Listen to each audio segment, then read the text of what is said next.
ഈ യാത്ര കിഴക്കിൻ്റെ ഏതൻസിലേക്കാണ്. ഗ്രീക്ക് ദേവാലയത്തിനു ചുറ്റും ഏതൻസ് നഗരം ഒരുങ്ങിയതുപോലെ മീനാക്ഷി അമ്മൻ ക്ഷേത്രം കേന്ദ്രമാക്കി ഉടലെടുത്ത നഗരത്തിലേക്ക്, തമിഴ്നാടിൻ്റെ സാംസ്കാരിക തലസ്ഥാനത്തിലേക്ക്, മധുരയിലേക്ക്.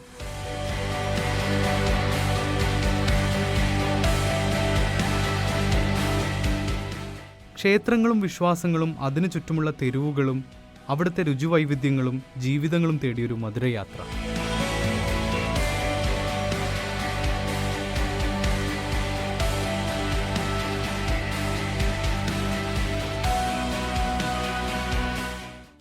പാലക്കാട് നിന്നായിരുന്നു യാത്രയുടെ തുടക്കം. കണ്ണൂർ കോയമ്പത്തൂർ പാസഞ്ചറിലെ യാത്ര തന്നെ കാഴ്ചകൾ കൊണ്ട് സമ്പന്നമായിരുന്നു.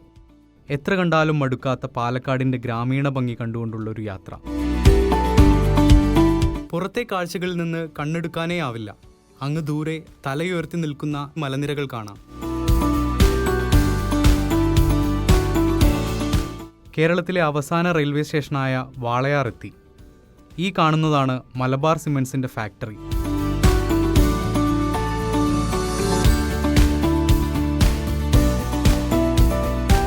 കാഴ്ചകൾ ആസ്വദിച്ച് ഞങ്ങൾ നേരെ കോയമ്പത്തൂർ റെയിൽവേ സ്റ്റേഷനിലെത്തി.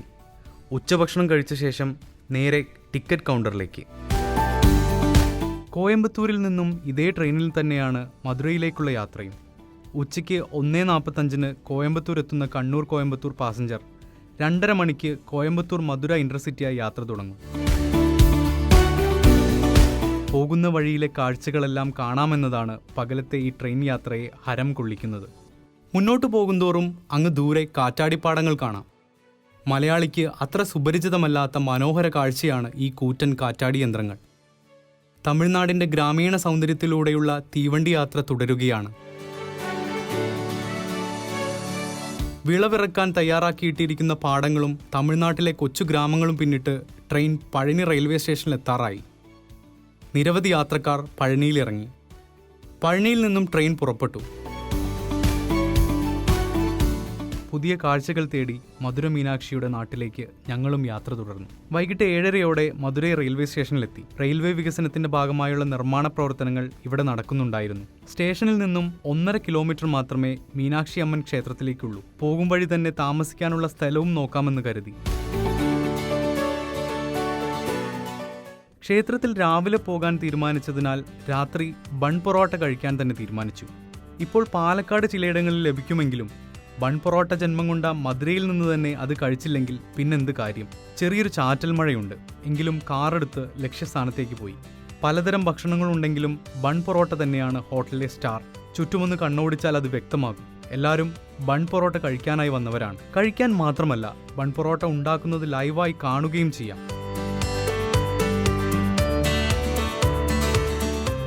അടിച്ചു പരത്തിയ മാവ് ചുരുട്ടി നെയ്യപ്പത്തിൻ്റെ വലുപ്പത്തിൽ പരത്തും. ശേഷം നടുഭാഗം കുഴിഞ്ഞ വലിയ കല്ലിലേക്ക് ഓയിലൊഴിച്ച് ചൂടാക്കും.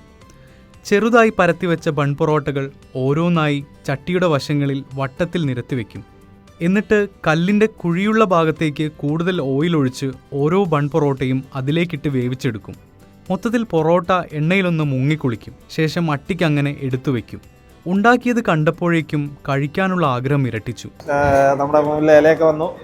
രണ്ട് അവിടുത്തെ ഗ്രേവിയൊക്കെ ഉണ്ട്. അണ്ണാ, ഇത് എന്താ ഗ്രേവി? മട്ടൺ. ഇത് ഇത് നാട്ടുകോഴി ഗ്രേവി, മട്ടൺ ചുക്ക ഗ്രേവി, ഇത് മട്ടൺ കറി. അങ്ങനെ 3 വെറൈറ്റി ഓഫ് കറി നമ്മുടെ മുന്നിലുണ്ട്. എൻ്റെ മുന്നിൽ ബൺ പൊറോട്ട എത്തിയിട്ടുണ്ട്. നല്ല ചൂടുണ്ട്. ഞാൻ ശരിക്കും മൊരിഞ്ഞിരിക്കുകയാണ്. നല്ല നമ്മുടെ ഫ്രണ്ടിൽ മട്ടൺ കറിയുണ്ട്. അപ്പോൾ മട്ടണിൽ പിടിച്ച് തുടങ്ങാം. അരുണേ, തുടങ്ങിക്കോ.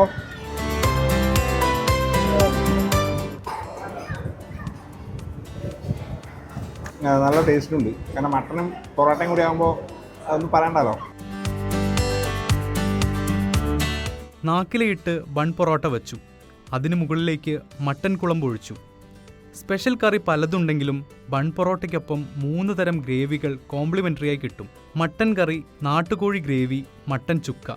ഇത് തന്നെ മതി ബൺ പൊറോട്ട കഴിക്കാനെന്ന് ചുരുക്കം. പുറത്ത് ക്രിസ്പിയും അകത്ത് സോഫ്റ്റുമാണ് ബൺ പൊറോട്ട. മൈദ, നെയ്യ്, പാൽ എന്നിവയോടൊപ്പം പഞ്ചസാരയും ചേർക്കുന്നതിനാൽ നേരിയൊരു മധുരവുമുണ്ട്. ബൺ പൊറോട്ടയ്ക്കൊപ്പം ആ ഗ്രേവിയും പ്രിയപ്പെട്ടതായി മാറി. ബക്കറ്റ് ലിസ്റ്റിലെ ആദ്യ ഐറ്റം ടിക്ക് ചെയ്ത് ഞങ്ങൾ തിരിച്ച് റൂമിലേക്ക് പോന്നു.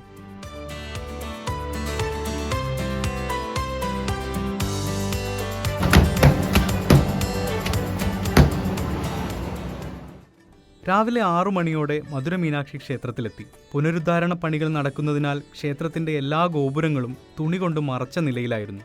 ക്ഷേത്ര ഗോപുരങ്ങളുടെ ഭംഗി പൂർണ്ണമായി കാണാൻ കഴിയാത്തതിൽ നിരാശ തോന്നിയെങ്കിലും അകത്തെ കാഴ്ചകൾ കാണാൻ അതിലേറെ ആവേശത്തിലായിരുന്നു ഞങ്ങൾ. ക്ഷേത്രത്തിനകത്തേക്ക് മൊബൈൽ ഫോണുകളും ക്യാമറയും കൊണ്ടുപോകാൻ പാടില്ലാത്തതിനാൽ അതെല്ലാം ക്ലോക്ക് റൂമിൽ വെച്ച് അകത്തേക്ക് കടന്നു. ശിവനെ സുന്ദരേശ്വരന്റെ രൂപത്തിലും പാർവതിയെ മീനാക്ഷിയുടെ രൂപത്തിലുമാണ് ഇവിടെ ആരാധിക്കുന്നത്. വിശ്വാസത്തിനപ്പുറത്തേക്ക് വാസ്തുവിദ്യാ വിസ്മയം കൂടിയാണ് മധുര മീനാക്ഷി ക്ഷേത്രം.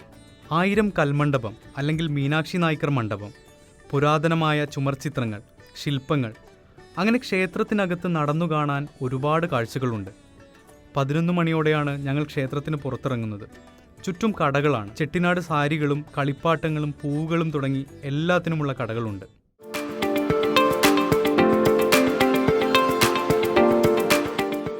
അടുത്തത് തിരുമല നായ്ക്കർ കൊട്ടാരത്തിലേക്കാണ്. വാസ്തുശില്പകലയുടെ മഹത്തായ മാതൃക.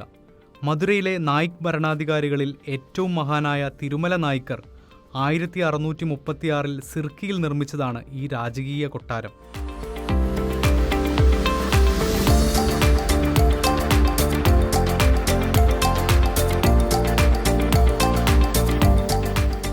യൂറോപ്യൻ വ്യാപാരികൾ മധുരയിൽ പതിവായി എത്തിയിരുന്ന കാലത്ത് രാജകീയ വസതിയായും രാഷ്ട്രീയ കേന്ദ്രമായും രാജാവ് ഇവിടം ഉപയോഗിച്ചിരുന്നു.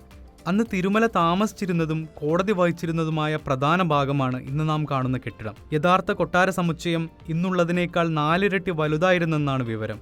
തിരുമല നായ്ക്കരുടെ കൊച്ചുമകൻ തിരുച്ചിറപ്പള്ളിയിൽ സ്വന്തം കൊട്ടാരം നിർമ്മിക്കുന്നതിനായി ഈ കൊട്ടാരത്തിലെ ആഭരണങ്ങളും തടിക്കൊത്തുപണികളുമെല്ലാം നീക്കം ചെയ്തെന്നാണ് ബ്രിട്ടീഷ് രേഖകളിലുള്ളത്. കൊട്ടാരം നിർമ്മിക്കുമ്പോൾ രാജാവ് ഒരു ഇറ്റാലിയൻ വാസ്തുശില്പിയെ നിയമിച്ചതിനാൽ ദ്രാവിഡ ഇസ്ലാമിക വാസ്തുവിദ്യാ ശൈലികളുടെ സമ്മിശ്രമാണ് ഇവിടെയുള്ളതെന്നാണ് പറയപ്പെടുന്നത്.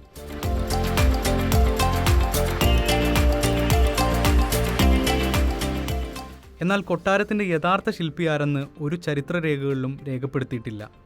ഏകദേശം 82 അടി ഉയരവും 19 അടി വീതിയുമുള്ള തൂണുകൾ, 41,979 ചതുരശ്ര അടി വിസ്തീർണമുള്ള മധ്യഭാഗത്തെ മുറ്റം, അങ്ങനെ ചുറ്റി നടന്ന് കാണാനും വിശ്രമിക്കാനും ചിത്രങ്ങൾ എടുക്കാനുമൊക്കെ ഇവിടെ ഒരുപാട് സ്ഥലങ്ങളുണ്ട്.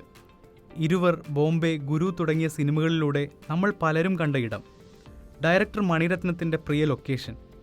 ഇതും മഹൽ കാണാൻ ആവേശമായിട്ടുണ്ട്. രാവിലെ 9 മുതൽ വൈകുന്നേരം 5 വരെയാണ് പ്രവേശനം. ക്യാമറയ്ക്ക് വേറെ ഫീസ് നൽകണം. മധുര മീനാക്ഷി ക്ഷേത്രത്തിൽ നിന്ന് വെറും 1.2 കിലോമീറ്റർ മാത്രം അകലമേ ഈ മഹലിലേക്കുള്ളൂ.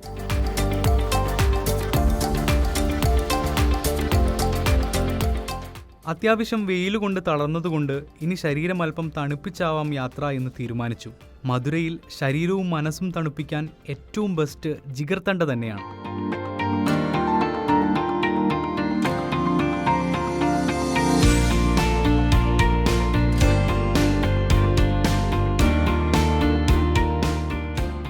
മഹലിൽ നിന്ന് നടക്കാവുന്ന ദൂരമേ ഉണ്ടായിരുന്നുള്ളൂ. ഒറിജിനൽ ജിഗർതണ്ട ലഭിക്കുന്ന മധുരൈ ഫേമസ് ജിഗർതണ്ട ഷോപ്പിലേക്കാണ് പോയത്. സാധാരണ ഗ്ലാസിന് 50 രൂപയാണ്.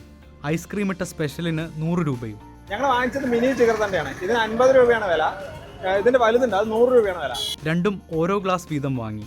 2 ഗ്ലാസ്സിൽ നിർത്താനായിരുന്നു ആദ്യ ഉദ്ദേശമെങ്കിലും അത് നടന്നില്ല. പിന്നെയും ഓരോന്നായി വാങ്ങി കുടിച്ചുകൊണ്ടിരുന്നു. നാട്ടിലെ അടപ്രഥമന്റെ രുചിയോട് ചെറിയ സാമ്യം തോന്നുമെങ്കിലും ഇത് വേറെ തന്നെ ഒരു രുചിയാണെന്നതാണ് യാഥാർത്ഥ്യം.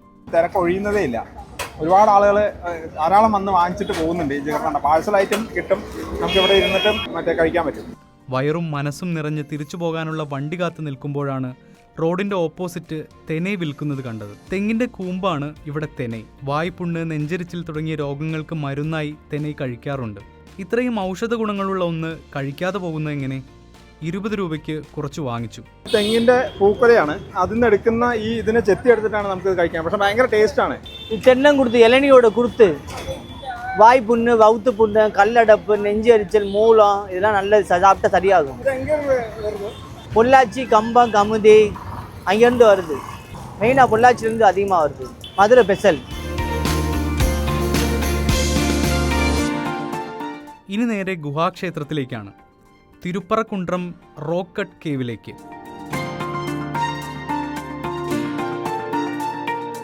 ക്ഷേത്രത്തിലേക്ക് പോകും വഴി ഒരുപാട് തെരുവ് കച്ചവടക്കാരെ കണ്ടു. തെനൈ, കരിക്ക്, കാരവട തുടങ്ങി പലതരം ഭക്ഷണങ്ങൾ വിൽക്കുന്ന കച്ചവടക്കാർ. ഒരു കരിക്ക് കുടിച്ച് ക്ഷീണം മാറ്റി ക്ഷേത്രത്തിലേക്ക് നടന്നു.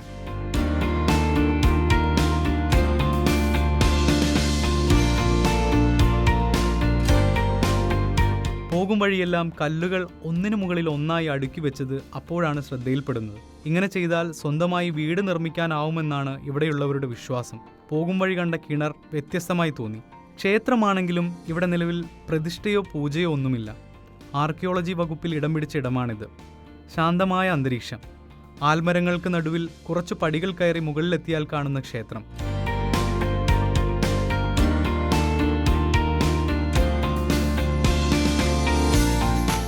മഹാബലിപുരവും എല്ലോറയും ഒക്കെയാണ് ഇവിടെ എത്തിയപ്പോൾ ഓർമ്മയിലേക്ക് തെളിഞ്ഞത്. ഹിന്ദു പുരാണങ്ങളിലെ വിവിധ ദേവീദേവന്മാരെ ചിത്രീകരിക്കുന്ന അതിമനോഹരമായ കൊത്തുപണികളാലും ശില്പങ്ങളാലും സമ്പന്നമാണിവിടം.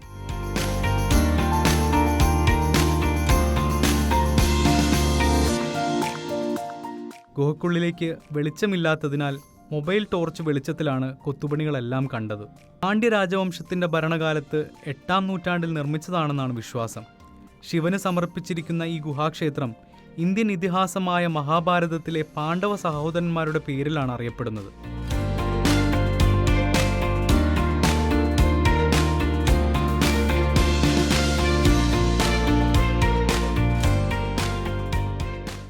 കാഴ്ചകൾ കണ്ട് ക്ഷേത്ര പരിസരത്ത് കുറച്ചു നേരം ഇരുന്ന ശേഷം ഞങ്ങൾ താഴോട്ടിറങ്ങി. അപ്പോഴാണ് ഇന്ന് പൗർണമിയാണെന്നും തൊട്ടടുത്തുള്ള ക്ഷേത്രത്തിൽ ഉത്സവം നടക്കുകയാണെന്നും അറിയുന്നത്. വഴിയിലുള്ള പുറ്റിലും മരങ്ങൾക്ക് കീഴിലുമെല്ലാം മഞ്ഞൾപ്പൊടി വിതറിയിട്ടുണ്ട്. ചിലയിടത്ത് നാഗപ്രതിഷ്ഠയും ഉണ്ടായിരുന്നു. ആളുകൾ കൂട്ടം കൂട്ടമായി വന്നുകൊണ്ടേയിരിക്കുകയാണ്. ആ വഴിക്ക് ഞങ്ങളും നടന്നു. അങ്ങനെ ഞങ്ങൾ ക്ഷേത്രത്തിൻ്റെ മുൻവശത്തെത്തി. ചുറ്റും തുറന്നുകിടക്കുന്ന ക്ഷേത്രത്തിലെ പ്രധാന പ്രതിഷ്ഠയായ ശിവലിംഗം പച്ചക്കറികളും പാലും വെച്ച് അലങ്കരിച്ചത് കണ്ടപ്പോൾ അല്പം കൗതുകം തോന്നി.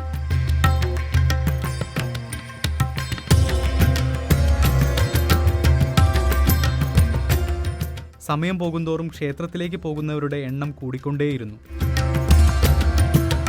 ക്ഷേത്രത്തിനടുത്തായിട്ടാണ് തിരുപ്പരൻകുണ്ട്രം മല സ്ഥിതി ചെയ്യുന്നത്. 1 മണിക്കൂറിലേറെ നേരം വേണം മുകളിലെത്താൻ. വൈകിട്ട് 5 മണിയോട് അടുത്തതിനാൽ ഇനി അവിടേക്ക് പ്രവേശനമില്ല. നാളെ രാവിലെ മല കയറാമെന്ന് തീരുമാനിച്ച് തിരിച്ചു നടക്കാൻ തുടങ്ങി. ഉത്സവം പ്രമാണിച്ച് തെരുവോരം നിറയെ കാഴ്ചകളായിരുന്നു. കച്ചവടക്കാർ മുതൽ ഭിക്ഷക്കാർ വരെ റോഡിന്റെ ഇരുവശവും കയ്യേറിയിരുന്നു. ഇതിനിടെ വിവിധ സംഘടനകളുടെയും വ്യക്തികളുടെയും വകയായി ഭക്ഷണ വിതരണവും നടക്കുന്നുണ്ട്. ഇതിനിടെ മഴ കൂടി പെയ്യാൻ തുടങ്ങിയതോടെ ഞങ്ങൾ തിരിച്ച് മധുര ടൗണിലേക്ക് പോയി.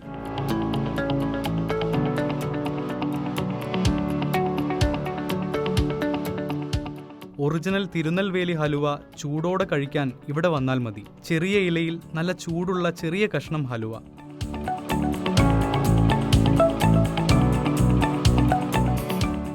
അതിമധുരമുള്ള ഹലുവ വായിലിടുമ്പോൾ അലിഞ്ഞു പോകുന്നുണ്ടായിരുന്നു. മധുരം കഴിച്ച സ്ഥിതിക്ക് അടുത്തുള്ള ഉന്തുവണ്ടിയിൽ നിന്ന് ചോളവും മാങ്ങയുമെല്ലാം വാങ്ങി.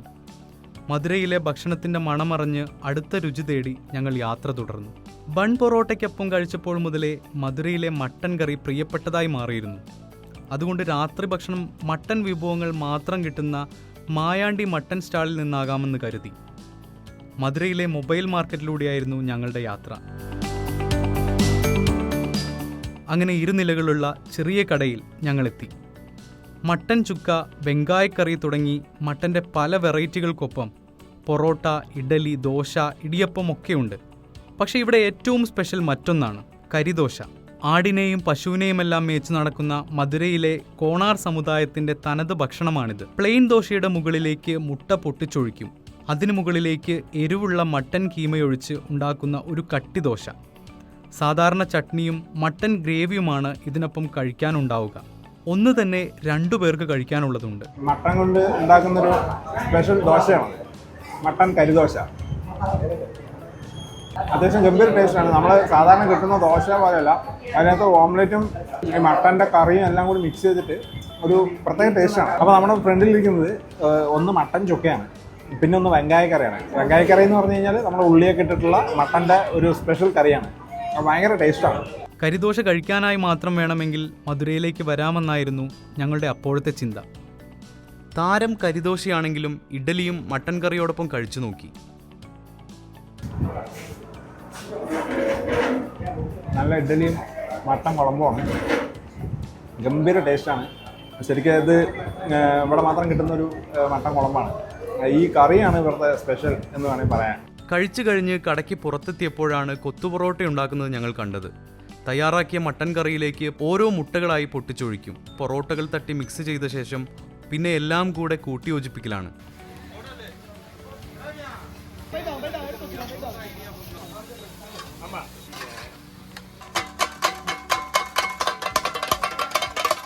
കഴിക്കുന്നത് പോലെ തന്നെ ഉണ്ടാക്കുന്നത് കണ്ടു നിൽക്കാനും നല്ല രസമുണ്ടായിരുന്നു. കഴിച്ചു നോക്കാൻ അതിയായ കൊതി തോന്നിയെങ്കിലും വയറ് നിറഞ്ഞ സ്ഥിതിക്ക് അടുത്ത തവണയാകാമെന്ന് വിചാരിച്ച് ഞങ്ങൾ അവിടെ നിന്നും ഇറങ്ങി. സൂര്യോദയം മലമുകളിൽ നിന്നും കാണണമെന്നായിരുന്നു ഞങ്ങളുടെ തീരുമാനം. രാവിലെ തന്നെ ഒരു ചായ കുടിച്ച് തിരുപ്പരൻകുன்றത്തിലേക്ക് യാത്ര തിരിച്ചു.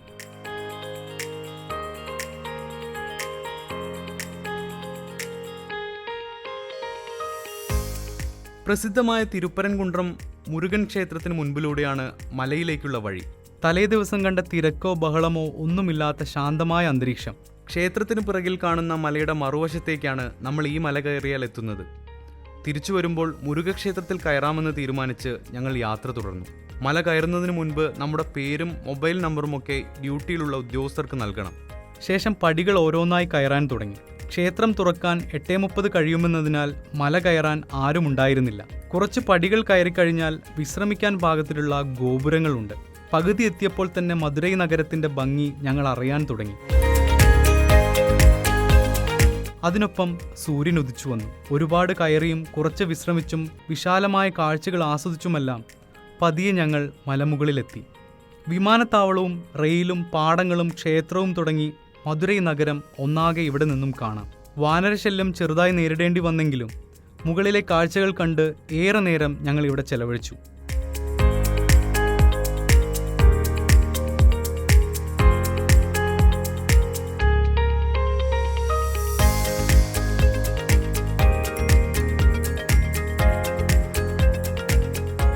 ഇവിടെ നിന്നും കുറച്ചു ദൂരം മാത്രമേ പ്രസിദ്ധമായ തിരുപ്പരൻകുன்றம் സുബ്രഹ്മണ്യസ്വാമി ക്ഷേത്രത്തിലേക്കുള്ളൂ. സുബ്രഹ്മണ്യസ്വാമികളുടെ 6 പടവീടുകൾ എന്നറിയപ്പെടുന്ന 6 ദിവ്യക്ഷേത്രങ്ങളിൽ ഒന്നാണിത്. 6-ാം നൂറ്റാണ്ടിൽ മധുര ഭരിച്ചിരുന്ന പാണ്ഡ്യ രാജാക്കന്മാരാണ് റോക്കറ്റ് ശൈലിയിലുള്ള ക്ഷേത്രം പണിതത്.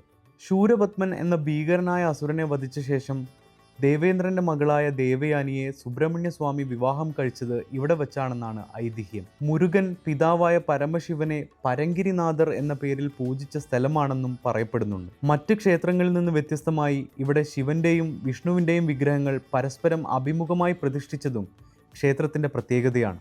മധുരയിലെ മറ്റൊരു വാസ്തുവിദ്യാ വിസ്മയം കൂടിയാണിത്. മധ്യഭാഗത്തെ ആരാധനാലയങ്ങൾ ഒരൊറ്റ പാറയിൽ നിന്ന് നേരിട്ട് കൊത്തിയെടുത്തതാണ്. നായക് ഭരണാധികാരികൾ നിർമ്മിച്ച സങ്കീർണമായ ശിലാകൊത്തുപണികളും മനോഹരമായ മണ്ഡപങ്ങളും ഈ ക്ഷേത്രത്തിലുണ്ട്. ശില്പങ്ങളും കൊത്തുപണികളും കാണുന്നതിനിടയിലാണ് ക്ഷേത്രത്തിലെ പ്രസാദം വിതരണം ചെയ്യുന്നത്. ഞങ്ങളും ഓരോന്ന് വാങ്ങി. ക്ഷേത്രത്തിന്റെ പ്രധാന കവാടത്തിൽ നിന്നും പുറത്തു കടക്കും മുൻപ് ഒരുപാട് കടകൾ ഉണ്ടായിരുന്നു. കുറച്ചു നേരം ഇവിടെ സമയം ചിലവഴിച്ച ശേഷം പ്രഭാത ഭക്ഷണം കഴിക്കാനിറങ്ങി.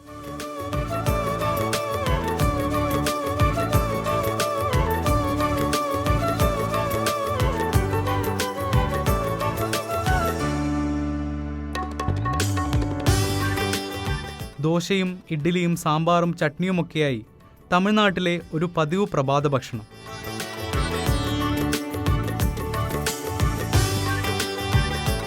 കാൽക്കുലേറ്ററോ ഫോണോ മനക്കണക്കോ ഒന്നുമില്ലാതെ പഴയ സ്ലേറ്റിലെഴുതി കൂട്ടുന്നത് കണ്ടപ്പോൾ വലിയ കൗതുകം തോന്നി. ക്ഷേത്രങ്ങൾ മാത്രമല്ല, ഇവിടുത്തെ പള്ളികളും വാസ്തുവിദ്യ കൊണ്ട് നമ്മളെ അത്ഭുതപ്പെടുത്തുന്നതാണ്. 1840കളിൽ നിർമ്മിച്ച സെന്റ് മേരീസ് റോമൻ കാത്തലിക് പള്ളിയിൽ യൂറോപ്യൻ റോമൻ കോണ്ടിനെൻ്റൽ ആർക്കിടെക്ചർ ഡിസൈനിൻ്റെ ഒരു സമ്മിശ്ര രൂപമാണ് കാണാനാവുക. 42 മീറ്റർ ഉയരത്തിലുള്ള 2 ബെൽ ടവറുകൾ ഇവിടുത്തെ പ്രത്യേകതയാണ്.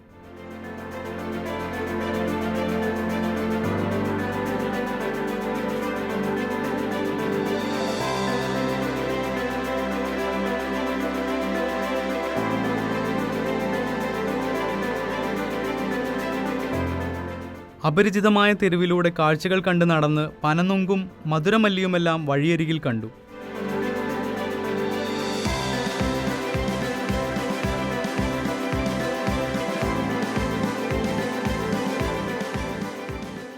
വൈകിട്ട് 4 മണിക്കായിരുന്നു ഞങ്ങൾക്കുള്ള ട്രെയിൻ. മധുരയിൽ കാണാൻ ഇനിയും ഒരുപാട് കാഴ്ചകളുണ്ട്, അറിയാൻ ഒരുപാട് രുചികളുണ്ട്. വീണ്ടും വരാമെന്ന പ്രതീക്ഷയോടെ ഒരുപാട് നല്ല ഓർമ്മകളുമായി തിരിച്ച് നാട്ടിലേക്ക്.